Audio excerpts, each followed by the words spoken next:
As I live, says Yahweh, I have no pleasure in the death of the wicked, but that the wicked turn from his way and live. Turn from your evil ways, for why should you die, O house of Israel? Ezekiel 33:11. Jews the world over are trying to figure out why he has been so hard on them over the centuries. It never occurs to them, of course, that they asked for it. When Pilate saw that he could not prevail at all, but rather that a tumult was rising, he took water and washed his hands before the multitude, saying, I am innocent of the blood of this just person. You see to it. And all the people answered and said, His blood be on us and our children. Matthew 27, verses 24 and 25. Oops. Be careful what you pray for, folks. The question of Yahweh's apparent abandonment of the Jews has driven some of them to atheism, denying his very existence, and others to blind observance of traditions they don't understand. But the answer is right there in the Torah. All that's lacking to bring them back to the place of God's blessing is for Israel as a nation to confess their iniquity, admit their unfaithfulness, accept their guilt, and humble themselves. Will they ever do this? Some Jews would protest that they already have. A few decades back, Christians where I lived took to displaying billboards and bumper stickers announcing, I found it! It meant, of course, that we had discovered what the whole world was seeking, a personal relationship with the true and living God. Not to be outdone, Orthodox Jews came out with bumper stickers of their own. We never lost it! A clever comeback, but untrue. If the Jews were honest with themselves, they would realize that they are nowhere near the center of God's blessing, as described in Leviticus 26 and Deuteronomy 28. That means that either Israel is still in rebellion, or God is a liar. There is no middle ground. The illustrious Rabbi Moses Maimonides in the 11th century compiled a list of 13 articles of Jewish faith, pillars of Orthodox Judaism to this very day. I find it fascinating that every one of them can be wholeheartedly espoused by Christians. They all start with the formula, I believe with a true and perfect faith. Boiled down to their essentials, they say, God is the Creator who works today and will work forever. God is one, unique and alone. He is incorporeal and incomparable. He is the first and the last. He alone is to be worshipped. All the words of his prophets are true. Moses was the chief of these prophets. The law we now possess is the same as that which Moses received. This law will not be changed nor replaced. God knows all of the thoughts and deeds of men. He rewards those who keep his commandments and punishes those who don't. Messiah will come, or as Christians would say, come back. And finally, there will be a resurrection of the dead. I have often observed that the only significant difference between Christianity and Judaism is that Christians believe the Jewish scriptures, while the Jews do not. When Maimonides says that all the words of God's prophets, Moses being chief among them, are true, he is pronouncing a scathing indictment upon his own people. Will they ever turn back to God? Yes, they will, but not quite yet.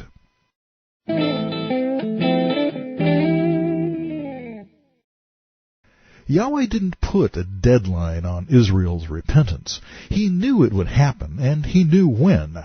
You will too before you've finished reading this book. He instructed his prophets to predict it. All of his promises, both positive and negative, will stay in force until the day the Jews return to their God. Consider this. It's been 3,000 years since the glory days of David, and 4,000 since God called Abraham. How many national or ethnic groups can trace their lineage back that far? Not many. The very fact of Israel's existence today, whether or not they're in the land, speaks of God's miraculous preservation of them as a people. When you consider the persecution or judgment the Jews have endured throughout the centuries, the numerous attempts of misguided men to systematically wipe them off the face of the earth, the hand of God becomes obvious. David saw it coming.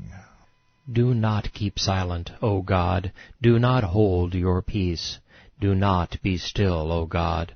For behold, your enemies make a tumult. And those who hate you have lifted up their head.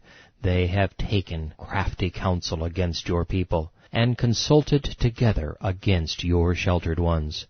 They have said, Come, and let us cut them off from being a nation, that the name of Israel will be remembered no more.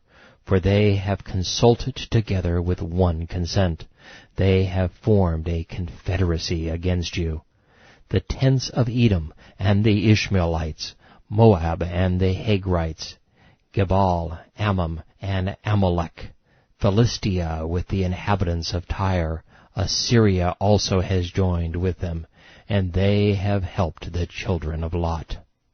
Psalm 83, verses 1 through 8.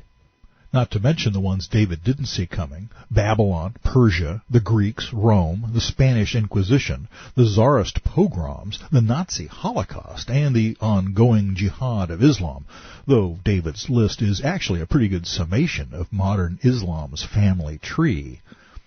I don't know, maybe he did see it coming. We're not sure who wrote the 102nd Psalm. It isn't identified as one of David's. But in light of our recent history, it is clearly a prediction of the Nazi Holocaust. A careful reading reveals specifics that are too real to be coincidental. This is more than just a lament over a generalized Jewish day of trouble. This is future history. Hear my prayer, O Yahweh, and let my cry come to you. Do not hide your face from me in the day of my trouble. Incline your ear to me. In the day that I call, answer me speedily. For my days are consumed like smoke, and my bones are burned like a hearth. Sounds like systematic extermination and cremation to me.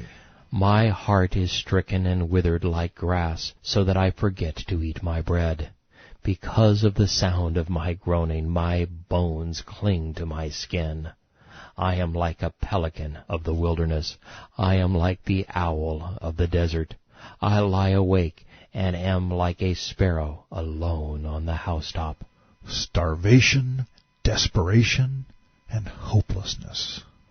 My enemies reproach me all day long. Those who deride me swear an oath against me. That could be rendered, use my name as a curse, which is exactly what the Nazis did with their yellow Star of David badges and Jude labels, separating the Jews from their neighbors so they could be rounded up and slaughtered more efficiently. For I have eaten ashes like bread, and mingled my drink with weeping, because of your indignation and wrath. For you have lifted me up and cast me away. My days are like a shadow that lengthens, and I wither away like grass. In the concentration camps, the Jews were forced to eat bread and breathe the very ashes of their brothers and sisters as they rained down upon them from the crematorium smokestacks. A shadow that lengthens speaks of the end of the day. They could envision the sun going down forever for the Jewish people. But you, O Yahweh, shall endure forever, and the remembrance of your name to all generations. You will arise and have mercy on Zion, for the time to favor her, yes, the set time, has come. For your servants take pleasure in her stones, and show favor to her dust. So the nations shall revere the name of Yahweh, and all the kings of the earth your glory. For Yahweh shall build up Zion. He shall appear in his glory. He shall regard the prayer of the destitute, and shall not despise their prayer. This prayer could be the one spoken by so many generations of Jews. Next year in Jerusalem. Or it might be the one uttered by millions in the camps. God help us! Whatever it was answered only 3 years after the Holocaust mercifully ended. On May 14th, 1948, the sovereign state of Israel was declared, based upon a resolution agreed upon by, quote, all the kings of the earth, unquote, that is, the United Nations. Since that day, Yahweh has built up Zion in times of peace and appeared in his glory in times of war. And anyone who has traveled to Jerusalem knows how the Israelis have taken pleasure in her stones. Every building, by law, is faced with white Jerusalem limestone, making this one of the most beautiful cities on earth. But maybe I'm a little prejudiced. By the same token, the amazing Israeli farms, especially those built in the West Bank after 1967, prove that they show favor to her dust. This will be written for the generation to come, that a people yet to be created may praise Yahweh. The phrase, to come, is akaron in the Hebrew. It means hindermost, or simply last. That's an eye-opener. This verse is actually saying that the last generation is who this psalm was written for. Before their time, our time, no one will be expected to get it. Indeed, most commentaries spout non-specific drivel about how the psalmist is bemoaning Israel's distress. No kidding, Sherlock. The passage indicates that the world will vividly remember the horrors of the Holocaust until this present age has ended. And the world, as you may have noticed, never remembers anything for very long. A people yet to be created can only mean the church. We who are praising Yahweh daily for the miracle of Israel, even if the rest of the world isn't. The rest of the psalm sounds to me like a telescoped view of the coming of the Messiah.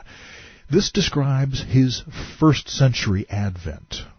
For he looked down from the height of his sanctuary, from heaven Yahweh viewed the earth, to hear the groaning of the prisoner, to release those appointed to death.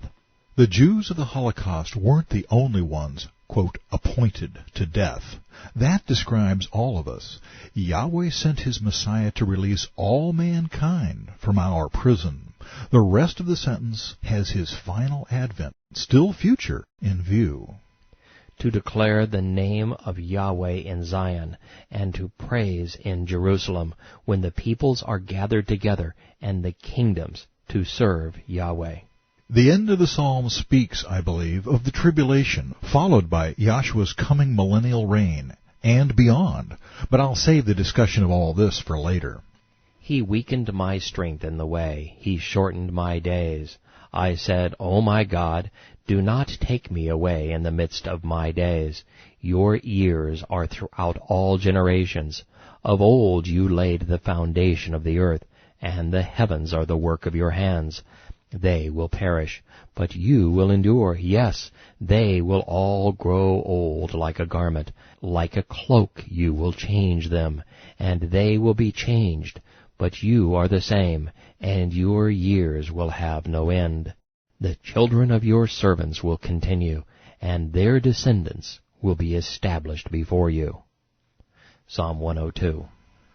Notice that when God inspired the psalm, he lumped everything together as if it's all part of the same scene.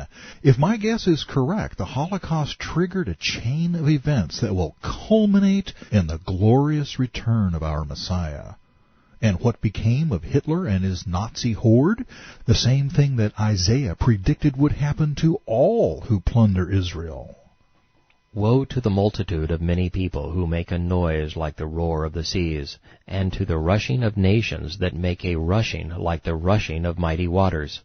God will rebuke them, and they will flee away, and be chased like the chaff of the mountains before the wind, like a rolling thing before the whirlwind. Then behold, at evening trouble, and before the morning he is no more. This is the portion of those who plunder us, and the lot of those who rob us. Isaiah 17:12-14.